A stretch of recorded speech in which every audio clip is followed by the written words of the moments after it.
Hello everybody, getting ready to do lesson 12.1 part 2 for 6th grade math today. And for 12.1 part 2, you got 33 points that go on your classwork sheet.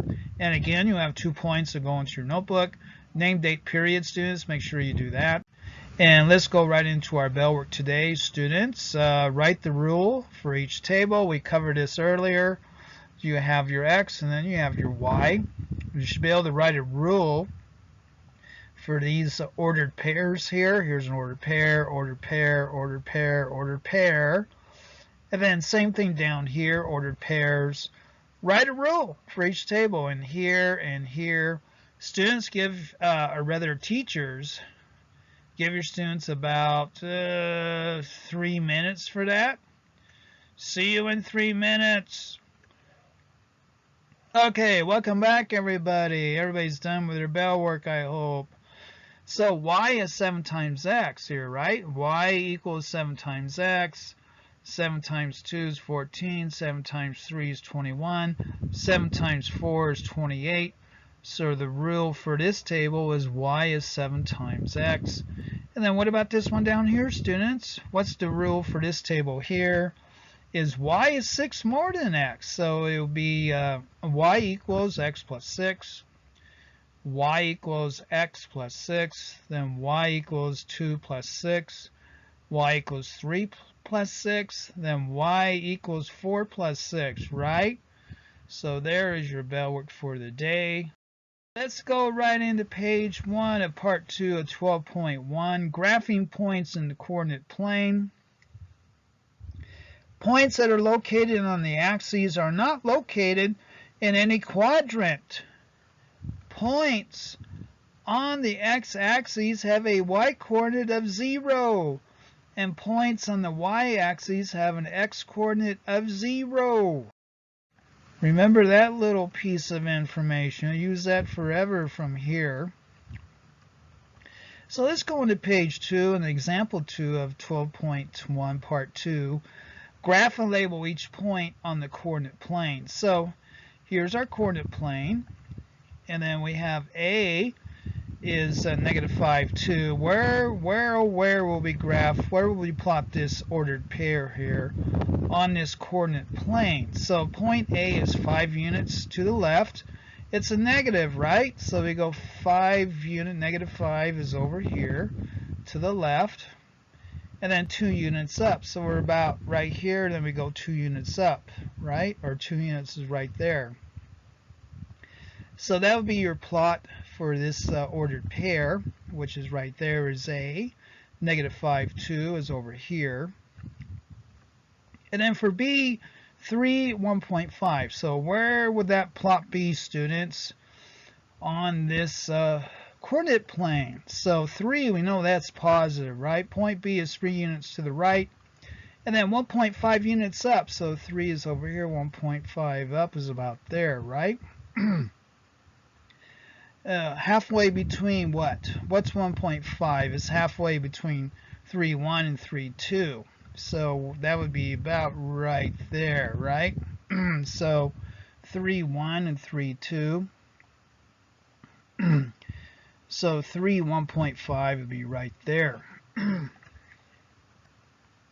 then how would you plot 0, negative 3? So 0, x is 0. So x is 0, which is the y-axis, and then negative 3. Where's negative 3 on the y-axis? Well, I'm not going to give it away. Point C is 3 units down from the origin on the y-axis, so it'd be right here, right? That would be 0, negative 3 would be right there. So we got these 3 points plotted, right? How to do this. Let's get some questions now about it. So graph and label each point on the coordinate plane. Here's our coordinate plane here. So where would you plot negative 4, 2, students? I'm going to give you time to do that. Either teachers ask your students come to the board, or students do this on your classwork sheet, page 3. And then Q, PQ, 3, and then 2.5. And then R to be negative 4.5, negative 5. And then S will be 4, -5. So give your students about 2.5 minutes to plot these points. They should just knock these out. And then T will be -2.50. So give your students about 2.5 minutes for that. Okay, welcome back. Everybody should have their points plotted on their classwork sheets, or they've come to the board to do that. So for here, P will be -4, 2. So we go to the left, -4.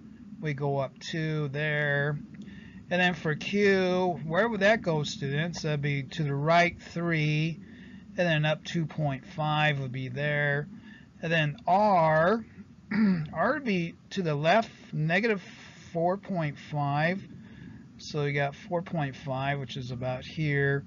And then you go down -5. So negative, negative. This is quadrant 3.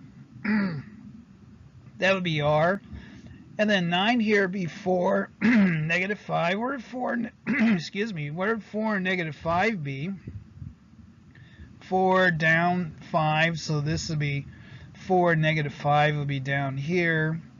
And then number 10 would be -2.50. Where would that be? So T here would be -2.5. So we go, our X is -2.5, which would be over here. And then our Y would be 0, which would all be on the x-axis here. So it'll be -2.50 will be right there. Okay, your notebook entry here, students. Reading scales on axes. The scale of an axis is the number of units that each grid line represents. So far, the graphs in this lesson have a scale of 1 unit, but graphs frequently have units. So we can go into other units on graphs that just don't have 1 unit increments, you know what I'm saying? So the graph shows the location of a city. Here's Gary right here. Here's the city of Gary. And then here is another city here of Jen. So we have Gary and Jen. And it shows the location of Gary's and Jen's houses. So this is a graph of a city, and Gary's here, Jen's here. Use the scale to describe Gary's location relative to the city. So how will we do that? How will we describe Gary's location here in the city? So each grid square is 5 miles on a side. So each grid counts for 5. We go 5, 10, 15, 20, 25, 30. And then same thing here, 5, 10, 15, 20, 25, 30. So knowing that, Gary's house would be at -25, so we go to the left 25, and then we go up 15 here. So Gary would be at -25, 15. And then where would Jen's house be? Jen's is here. So 25 miles west and 15 miles north of the city. That'd be one way to describe Gary's location. This would be the central part of the city here. 25 miles to the left, and then 15 miles north. That'd be Gary. And then Jen's location, describe location of Jen's house relative to Gary's house. How would we do that? Jen's house is located 6 grid squares to the right. So 1, 2, 3, 4, 5, 6 to the right of Gary's house. Since each grid square is 5 miles on the side, her house is 30 miles from Gary. So this is 30 miles here from Gary to Jen.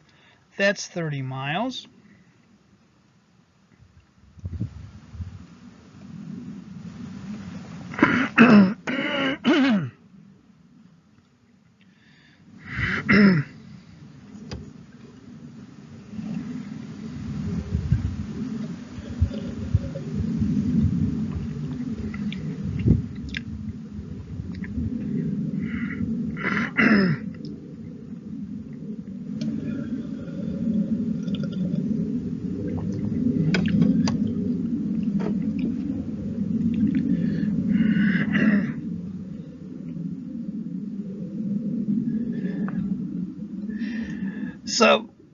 Gary and Jen are 30 miles apart.